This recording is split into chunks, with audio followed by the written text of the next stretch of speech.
자, 이 현금이라는 계정 과목은 우리가 일상생활에서 주화나 지폐들을 통화라고 하죠.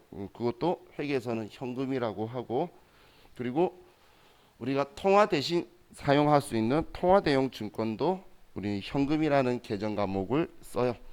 그런데 이 현금이라는 계정 과목을 좌우와 같이 이야기를 하고, 그리고 나서 여러분들은 이제 얘를 차변이 왼쪽에 쓸 거냐 대변인 오른쪽에 쓸 거냐 이걸 정확하게 판단하셔야 되는데, 지금 제가 공부하는 챕터가 자산이죠. 그럼 자산의 증가는 차변이고 자산의 감소가 대변이기 때문에 이 자산이 나한테 들어오면 차변이 왼쪽에 쓰는 거예요. 그리고 나한테서 나가게 되면 대변이 오른쪽에 쓰는 거예요. 이걸 기본 메인으로 하시고 그 반대쪽에 이유를 쓸 거예요. 들어왔으면 왜 들어왔는지, 들어온 건 왼쪽에 써놓고 반대쪽에 왜 들어왔는지, 또 돈이 나갔으면 나갔다고 대변에 써놓고 차변에 왜 나갔는지를 쓸 거예요. 그 왜 나갔는지를 이제 자연스럽게 제가 계정 과목으로 쓸 용어를 알려드릴 거니까 이제 그렇게 분계를 계속 연습을 해 나갈 거예요. 그럼 지금 현금이라는 거에서 통화는 우리가 다 아는 거고 문제에서도 그냥 현금이라고 말해요. 통화는. 근데 통화 대용 증권들 있죠. 이 통화 대용 증권이 대표적인 게 수표. 근데 은행이 발행한 자기합 수표는 자기합 수표라고 이야기할 거예요. 그거 우리 가지고 있으면 바로 은행 가면 현금으로 바꿀 거고, 또 다른 기업이 발행한 당좌 수표, 또 우리나라에서는 그 수표 제도가 활성화되어 있지는 않지만 가기 수표라든지 송금 수표라든지 이런 걸 우리가 받았으면 우리는 전부 다 현금이라는 계정 과목 쓸 거예요. 그럼 받았으니까 차변에 쓸 거예요. 그랬다가 우리가 또 그 수표를 다른 사람이 줄 수도 있겠죠. 그러면 줬으니까 대변의 현금이다라고 쓸 거라는 거예요. 그럼 지금 여기에서 여러분들이 좀 꼭 기억하셔야 될 게, 수표 중에서 다른 사람이 발행한 수표를 지금 현금이라고 한다는 거. 우리 당장 이건 배웠으니까. 그래서 우리 교재에도 타임 발행 수표라고 하고, 다른 사람이 발행한 수표를 동전 발행 수표라고 할 거예요. 동전 발행 수표.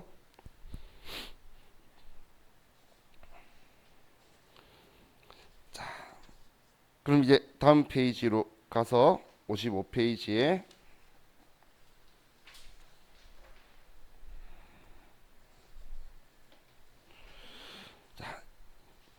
우리 당좌예금이라는 계정 과목을 저하고 같이 공부를 했었죠.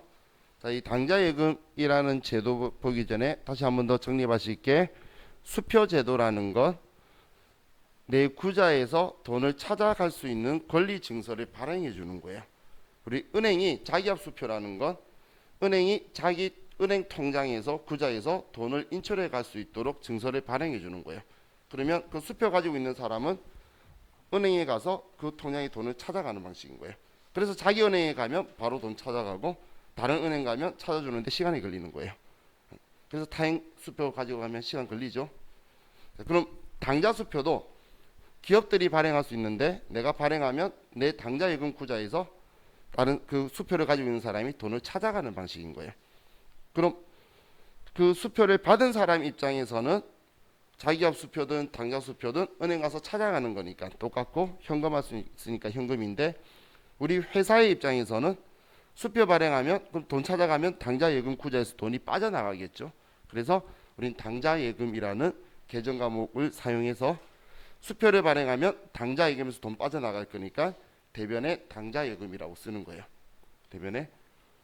그런데 만약에 내가 수표를 발행했는데 그럼 상대방이 돈 빼갈 거잖아. 그래서 발행하는 시점에 당좌예금 써뒀는데 이 사람이 그 수표 가지고 은행에 안 가고 다시 내한테 물건을 사면서 내가 발행했던 수표를 다시 주는 거예요. 그렇다면 은행이 아직 안 간 거죠. 그럼 내 당좌예금 구좌에서 돈이 빠져나가지 않은 거잖아. 근데 나는 빠져나갈 거라고 발행할 때 써뒀죠. 이거 취소해야 되잖아. 그래서 내가 발행한 수표를 다시 내가 도로 받으면 차변의 당좌예금이라고 쓰는 거예요. 그럼 우리는 줬다 받았다가 아니고 내가 발행한 수표면 줬으면 대면의 당좌예금, 받았으면 차변의 당좌예금, 이렇게 쓸 거다라고 생각하시면 돼요. 그래서 제가 이렇게 정리를 해드렸죠. 우리가 당좌 수표에서는 우리가 발행한 수표를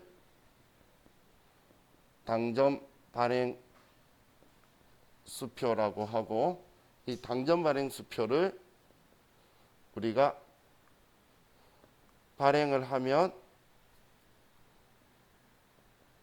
대변에 당좌 예금이라고 쓰고, 우리가 수치를 하면 차변에 당좌 예금이라고 쓰고,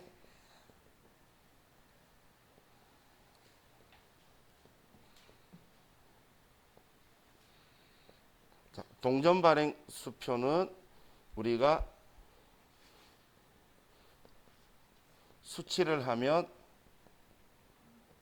그렇죠. 차변에 현금이라고 하고, 똑같이 이걸 받았다가 다른 사람한테 지급하면 대변에 현금이라고 쓸 거예요. 그럼 지금 받았다 줬다는 차변 대변을 결정하는 거고, 계정 과목은 누가 발행한 거냐에 따라서 계정 과목이 선택된다고 보시면 되겠죠. 줬다 받았다는 차변 대변인 거고, 누가 발행한 거냐에 따라서 당좌 예금이다, 현금이다 이렇게 결정되는 거예요. 내용은. 그래서 일단 먼저 우리 다른 회사를 동사라고 부른다는 거 좀 기억하시고, 그럼 동전 발행 수표로 수취하였다. 그럼 현금이라고 해야 되고, 당전 발행 수표로 수취하였다. 그러면 우리는 당좌 예금이다라고 써야 된다는 거예요. 받았으니까 차변에 쓰는 건데. 그래서 이 구분만 먼저 정확하게 해주시면 좋겠어요. 자, 다음 우리 57페이지에 당좌 차월 단기 차입금. 자, 이거 또 같이 설명드렸었죠. 자, 우리 일반적인 상거래 했나요? 했죠. 그럼 거래처 써라 이런 이야기도 했었죠.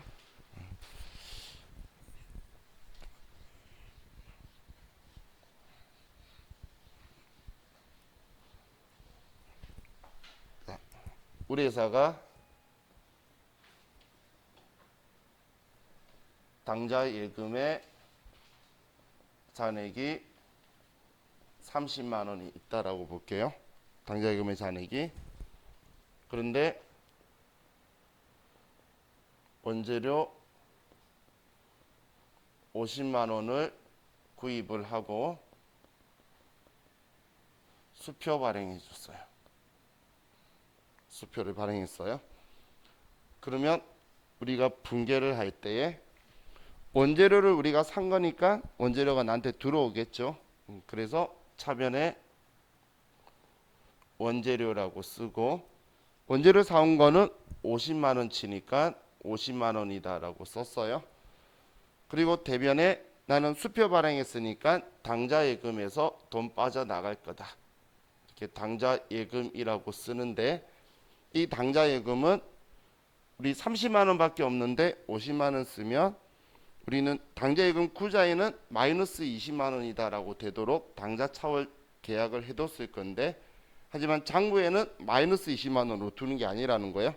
그래서 장부에는 우리가 쓸 때는 당좌 예금 잔액 한도까지만 우리가 쓸 수가 있어요. 그래서 잔액 한도까지만 30만 원이라고 써서, 그러면 우리 장부에는 당좌 예금 잔액이 0원이 되겠죠. 그럼 0원을 만들고, 그럼 나머지 차이 나는 이 20만 원은 마이너스 된 부분은 은행에서 대출받은 걸로 할 거예요. 그럼 우리가 돈을 빌렸다라는 표현을 차입금이라고 하고, 당좌 거래는 매년 갱신 계약이기 때문에 우리는 단기로 표현을 할 거예요. 그래서 단기 차입금이다 이렇게 써둘 거라는 거예요. 그럼 이 단기 차입금이라는 계정 과목은 돈 빌려온 거죠. 그럼 난 갚아야 되는 채무예요. 그래서 어디 은행 당좌 예금 구자면 어디 은행이다라고 이렇게 꼭 써줄 거라는 거예요. 자, 이게 우리 당좌 차월 한 거에 대해서 우리가 장부에 쓰게 되는 거예요. 그러면 당좌예금 장부상에는 당좌예금 잔액이 0원이고 20만 원 빌렸다고 써질 거예요. 20만 원 빌렸다고. 그런데 우리 구자에는 그냥 마이너스 20이라고 적혀 있겠죠. 그래서 이런 상황에서 우리가 만약에 보통 예금에서 다시 100만 원을 여기 집어넣었어요. 그럼 우리 회사의 보통 예금에서 이체했으니까 돈이 빠져나가겠죠. 그럼 보통 예금은 돈 빠져나가니까 대변에 보통 예금이다 100만 원 이렇게 빠져나갈 거고, 그럼 차변에는 지금 당좌예금 구자로 돈이 들어오는데 마이너스 20이었는데 100만 원 들어오면 플러스 80만 원만 있을 거잖아요. 그래서 우리는 당좌예금 잔액을 80만 원만 쓰게 될 거고, 그럼 없어진 마이너스 20만 원 얘는 이 빚 갚은 거예요. 그럼 빚을 갚아서 장부에 지우려면 이제 원리는 반대쪽에 쓰면 지워지는 거예요. 그래서 얘를 단기 차입금이다 이렇게 써주게 될 거라는 거예요. 자, 우리가 장부의 원리는 자, 자산을 가지고 생각하면 같은 쪽에 쓰면 합쳐져서 더해져요. 차변 쪽에 쓰면. 그리고 반대쪽에 쓰면 차변에 있던 잔액이 줄어드는 방식이에요. 그래서 지우려면 자기 자리에 반대쪽에 쓰는 거예요. 그럼 부채의 자리는 대변이죠. 그래서 빚이 생기면 이렇게 대변에 써뒀다가 빚 갚으면 빚 지우려면 반대쪽인 차변에 쓰는 거예요. 그래서 반대쪽에 쓰면 자기 자리에 반대쪽에 쓰면 지워지고 같은 쪽에 쓰면 계속 쌓여가는 방식이에요. 만약에 20만 원 있는 상태에서 계속 수표 발행하면 계속 빚 늘어나잖아요. 그러면 차변에 사온 거 쓰고 대변에 계속 단기 차입금이 늘어나게 될 거란 이야기예요. 합쳐져서. 이게 우리 장부에 기록하는 원리다라고 보시면 돼요. 자, 다음 우리 56페이지에 현금성 자산을 보면, 자, 우리 첫 시간은 우리 저번 주에 했던 거 쭉 전부 다 정리하고 들어갈 거니까. 자, 현금성 자산이라고 있죠. 자, 이 현금성 자산의 제일 중요한 키워드는 취득 당시, 취득일 기준이라는 게 가장 중요한 키워드예요. 취득일로부터 3개월 이내에 현금화되는 걸 우리는 현금성 자산이라고 하는데, 이 현금성 자산은 계정 과목이 아니고 소분류 중에서도 소분류예요. 소분류 중에 소분류. 그런데 이 현금성 자산은 계정 과목이 아닌데 여러분들이 시험에서는 얘를 볼 거예요. 왜 시험에서 볼 거냐면 우린 지금 관리하는 용에서는 당좌 예금에 돈 얼마 있다, 보통 예금에 얼마 있다, 현금으로 얼마 가지고 있다, 이런 것들이 관리하는 사람은 당연히 알아야 되겠죠. 근데 외부 이용자는 그런 거 관심 없어요. 당좌 예금에 얼마 있는지, 보통 예금에 얼마 있는지 이거 알아서 뭐 하려고. 그래서 외부 이용자는 현금성 자산이라고 해서 현금이 현금성 자산이 얼마만큼 있는지 통합해서 한 방에 보여줄 거예요.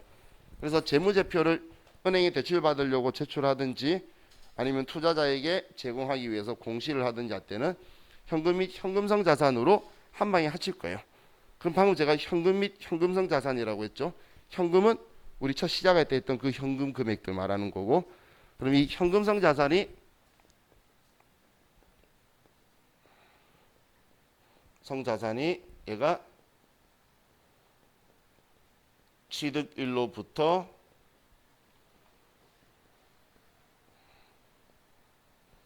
3개월 이내 현금화가 가능한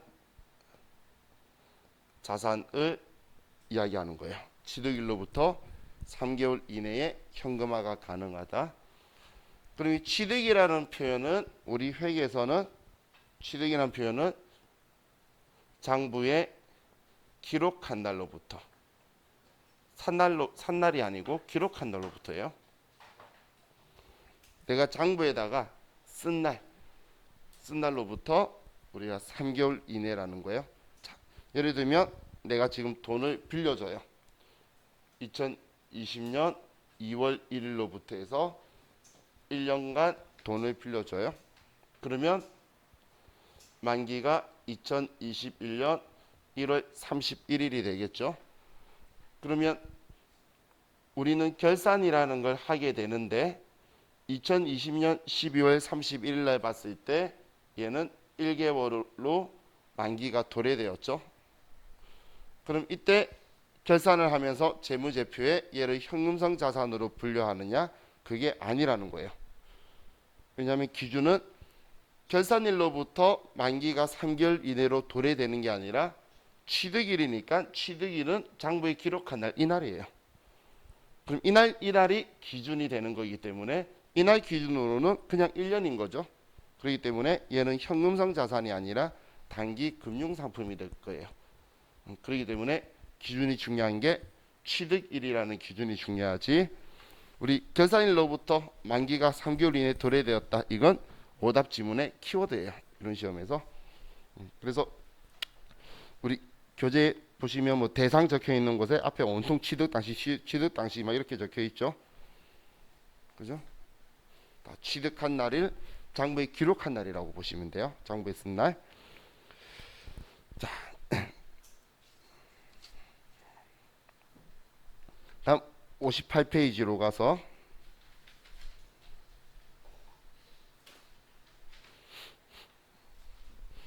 현금과부족이라는 개정 과목이 있죠. 자, 이 현금과부족 개정 과목은 임시 개정으로서 결산 때 없어야 되는 미결산 항목이다라고 했어요. 그럼 미결산 항목이라는 것, 장부에 결산 때 남아 있으면 얘를 지워버려야 된다는 이야기예요. 그럼 이 현금과부족은 성격이 임시 개정이라는 것, 우리가 현금 시제 맞추는데 시제가 안 맞을 때에 그때 찾겠습니다라는 의미로 장부에 써두는 거예요. 자, 내한테서 돈이 나갔으면 대변에 현금이라고 쓸 거잖아. 그럼 나간 이유를 차변에 써야 되는데 모르겠는 거야. 그래서 현금 과부족이라 쓰는 거고, 또 나한테서 어딘가 돈이 들어왔으니까 시제 잔액이 많으니까 돈을 차변에 쓰는데 근데 왜 들어왔는지 모르겠어요. 그때 대변에 현금 과부족이라고 써두는 거예요.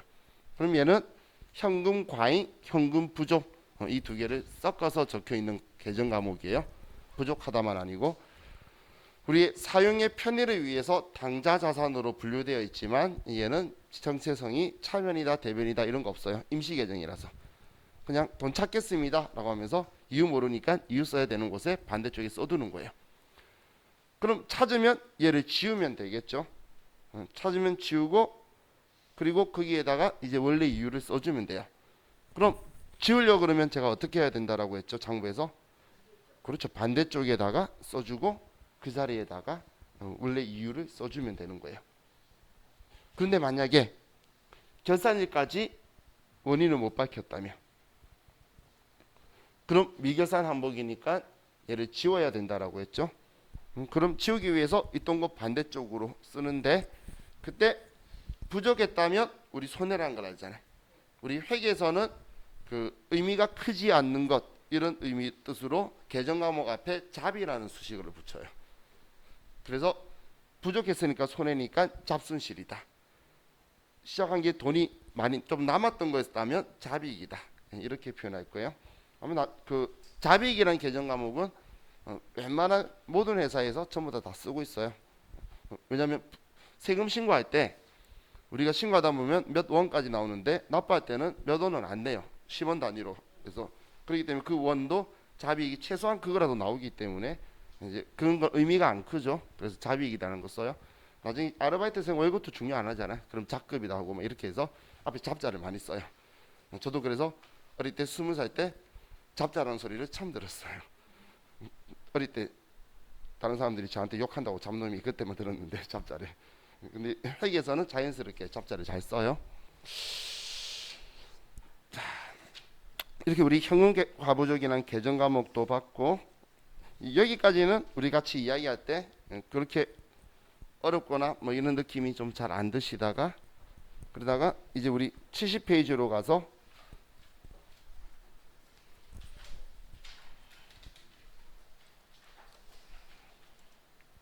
이제 단기 금융 상품을 이제 보면서 이제 회계 공부하는 느낌이 조금 들기 시작했죠. 사실 앞에는 그렇게 어려운 것보단 위치 잡는 거에 대한 거, 개정 과목 이제 분개하는 원리를 조금 적응하기 시작했던 거였고, 자, 그럼 단기 금융 상품 쪽에 있는데 오른쪽 71페이지에 단기 매매 증권을 가지고 저와 같이 이야기를 꽤 오래 했었어요. 그죠? 자, 우리 단기 매매 증권을 취득하고 평가하고 처분하는 것 쭉 같이 한번 나가 볼게요.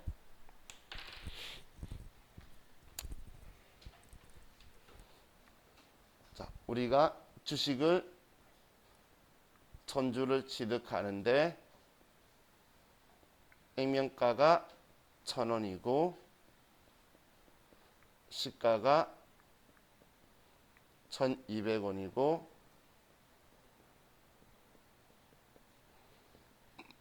취득 수수료가 10만 원이 들어갔다라고 볼게요. 자, 이런 것 가지고 첫 번째 취득을 하면, 자, 우리는 단기 매매 증권으로 분류를 하기 위해서는 취득할 때에 우리의 보유 목적이 단기 보유 목적, 시세 차익 목적, 그리고 시장성이 있어야 된다. 이 세 가지를 부합해야지만 단기 매매 증권으로 분류를 해요. 근데 여러분한테 단기 매매 증권이라는 계정 과목을 쓰라고 문제에서 말할 때 단기 시세 차익 목적 이런 표현은 들어가 있는데 시장성이 있다라는 표현은 생략할 때도 있어요. 그냥 샀대. 그러면 여러분은 시장성이 있는 걸로 간주를 해야 돼요. 왜냐면 시장성이 없는 주식을 살려면 어떻게 해야 될까요? 자, 예를 들면 주식회사 GIT 아카데미, 그게 어디라고 했죠? 아시나요? 그렇죠, 여기죠. 그럼 여기 주식 살려 그러면 여기 비상장회사예요. 주식 살려 그러면 그렇죠, 김상곤 씨를 만나야 된다 했죠. 누군지도 모르는 그 사람 이름 제가 이야기했었죠. 그럼 우리 사장님 만나서 여기 투자할 건데 당신 가지고 있는 주식을 팔거나 주식 반영해서 나한테 파세요라고 이야기해야 돼요. 그러면 주식을 샀다고 대놓고 말 못하죠. 그래서 시험 문제에서 단기 시세 차익 목적이라는 표현이 적혀 있으면 그런 단기 매매 증권 쓰라고 이야기한 거예요. 문제에서. 그럼 우리는 취득할 때에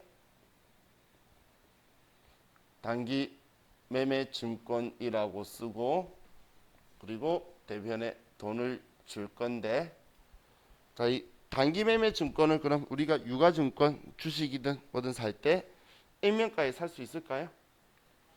액면가는 절대 못 사죠. 이거 살 수 있으면 누구 또 챙겨주라고 했죠? 김재민 또 챙겨달라 그랬잖아요. 저도 좀 액면가를 살 수 있으면 저도 잊지 말고 저한테 알려주세요. 그럼 제가 올인할 수도 있어요.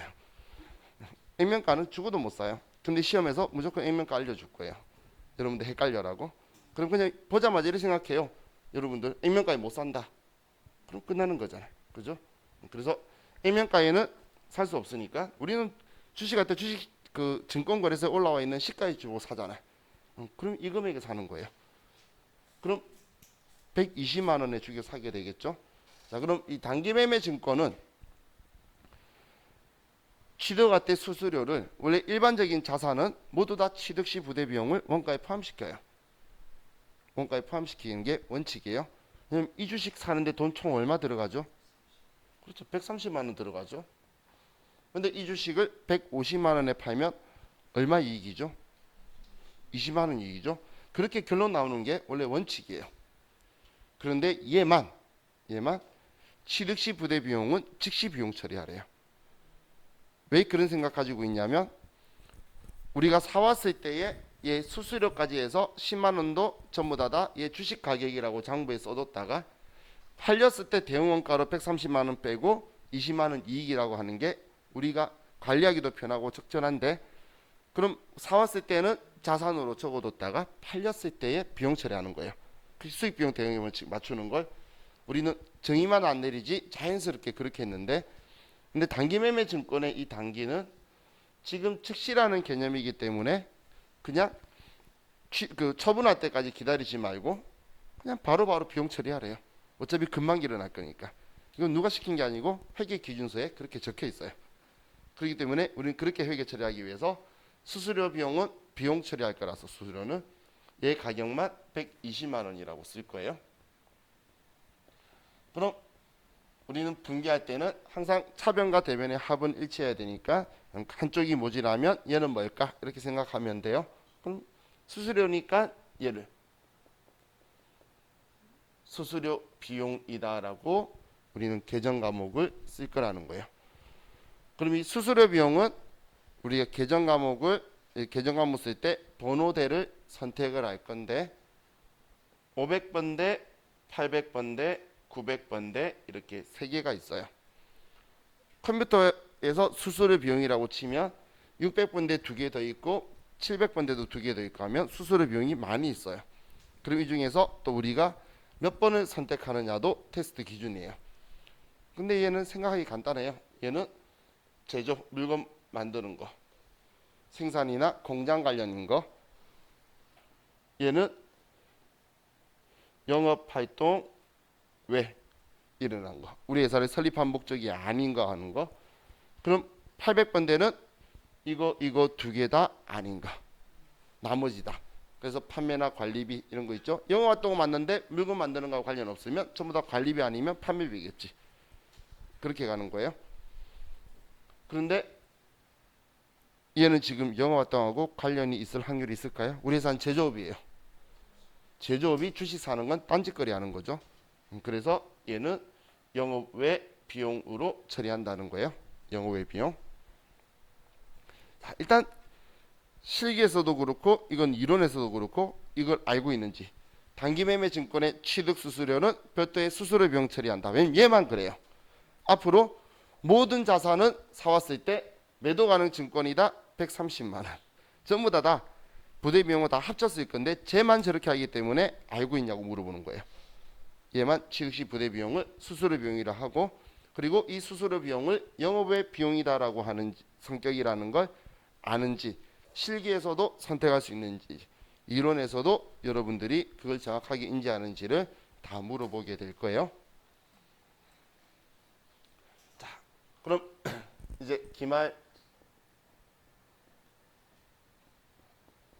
평가를 할 건데, 기말 평가.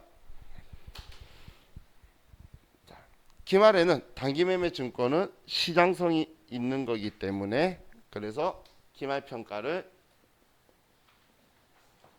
공정가액법을 사용을 해요. 공정가액법. 공정가액법을 쓴다라는 건 장부에 단기매매 증권이라고 적혀있는 얘의 금액을 공정가액으로 외부 이용자한테 보여주도록 금액을 바꾼다는 이야기예요. 이 단기매매 증권의 금액을. 그럼 우리가 기말평가는 두 가지를 가지고 해보면, 하나는 기말 공정가액이 한 주당 1,400원으로 올랐다라고 볼게요. 1,400원. 자, 그럼 지금 내 장부에 단기매매 증권이라고 적혀 있는 건 120만 원이라고 적혀 있죠. 120만 원. 그런데 지금 기말 공정가액으로 계산해 보면 1,000주니까, 그럼 나는 외부 이용자한테 140만 원의 단기매매 증권을 가지고 있다고 보여줘야 한다는 거예요. 그럼 난 지금 장부에 일단 얼마 적혀 있는지를 확인하고 120인데 140 보여주고 싶으면 20만 올리면 되겠죠. 우리는 올리려면 같은 쪽에 써주면 합쳐져서 올라가요. 그래서 차변에 단기 매매 증권 20만 원이다 이렇게 쓸 거예요. 그럼 장부에 있던 120만 원에 이 20만 원 합쳐져서 140으로 외부 이용자한테 보여주는 거예요. 이 공정가액법이라는 게 외부 이용자한테 내 가지고 있는 유가증권을 공정가액으로 보여주는 게 공정가액법이에요. 그럼 이제 얘 올렸으니까 반대쪽에 이유를 쓸 건데, 이 이유가 지금 단기 매매 증권을 평가했는데 올랐으니까 이익이잖아요. 그래서 계정 과목이 단기 매매 증권 평가 이익이다. 금액은 20만 원 이렇게 쓸 거예요. 자, 그럼 이 단기 매매 증권 평가 이익은 성격이 뭘까? 이제 이것도 시험에 물어보는데, 자, 제가 재무 얘기하면서 성격이라고 말하는 건 자산, 부채, 자본, 수익, 비용을 이야기하는 거예요. 얘 성격이 자산일까? 성격이 부채일까? 성격이 수익일까? 이걸 이야기하는 거예요. 그럼 얘 성격이 뭐냐를 물어보는데 얘 실제로 일어난 건가요? 실제로 일어난 건 아니잖아. 그죠? 여러분들 제가 이런 얘 안 들었나? 지금 주식 가지고 있는데 오늘 밤에 봤더니 주식 가격이 올랐어요. 친구한테 주식 가격이 올랐다 자랑했더니 친구가 수사래. 수사 돈 있어요? 없잖아. 지금 그거 이야기하는 거예요. 얘 오르긴 올랐는데 지금 나한테 실현되지 않은 거잖아요. 이걸 뭐라고 하냐면 자, 얘 참고로 쓰고 지울게요. 참고로 이걸 미실현 보유 손익이라고 해요. 손해 볼 수도 있고 이익 볼 수도 있죠. 지금 평가한 거는 실제로 일어난 게 아니야. 자산의 가치만 올린 거잖아요. 그죠? 그렇기 때문에 지금 법인 입장에서는 내가 이걸 돈 벌었다고 수익 처리해 버리면 주주들은 배당해 달라고 할 거고 돈 벌었네 배당해야지라고 할 거예요. 그게 우리 상법용어로 배당 압박이라고 그래요. 돈 번 것도 아닌데 배당해 달라고 그러면 어떡해? 그죠? 그래서 원래 이 미실현 보유 손익은 얘는 원칙적으로는 자본으로 분류해서 자본의 기타 포괄 손익 누계액으로 분류를 해요. 얘가 원칙이에요. 원칙. 실제로 아니라 미실현 보유 손익은 원칙적으로 자본으로 분류를 해요. 기타 포괄 손익 누계액으로 분류를 하는 게 원칙인데 근데 이놈의 단기매매 증권은 얘가 단기인데 보고기간 종료로부터 1년이 아니고 지금 즉시 거기 때문에 굳이 여기로 보낼 필요 있니? 금방 팔 건데 그냥 돈 벌었다고 해. 그래서 얘는 그냥 900번대의 영업외 수익으로 처리를 해요. 원칙은 이건데 얘는 이렇게 처리하니까 또 이 특성에 대해서 알고 있냐라고. 오히려 실기에서도 자주 종종 물어보긴 하지만 이론에서 잘 물어봐요. 잘 물어보는 이유가 지금 얘 빼고 나머지 애들은 다 이 성격으로 처리할 건데 얘만 이렇게 처리할 거다. 이렇게 보시면 돼요. 자, 그럼 똑같이 120만 원인데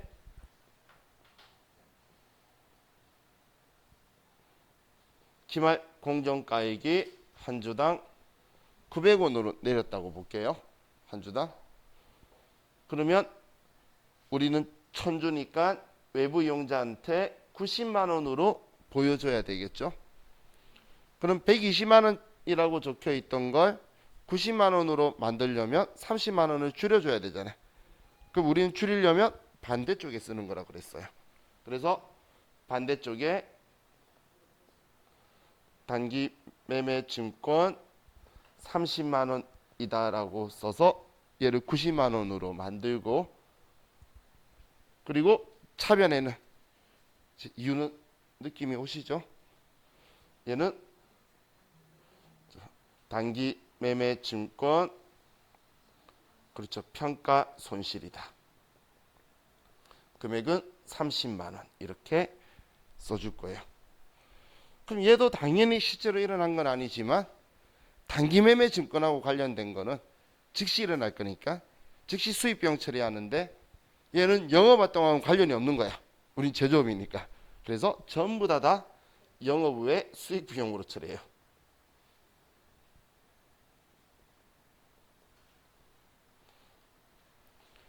그래서 900번대라고 제가 쓰는 건 비용 자리면 영업외 비용이고 수익 자리면 영업외 수익으로 생각하시면 돼요. 왜냐하면 컴퓨터에서 번호대를 900번, 901번부터 950번까지가 영업외 수익이고 951번부터 997번까지가 영업외 비용이에요. 그럼 둘 다 900번대잖아요. 그래서 이제 제가 이렇게 안 써도 900번 써도 얘는 다 영업외 수익 비용이구나라고 인지를 하시면 돼요. 자, 이게 이제 우리가 평가를 하는 거죠. 평가. 자, 그럼 이제 이걸 가지고 처분하려 했더니 시간이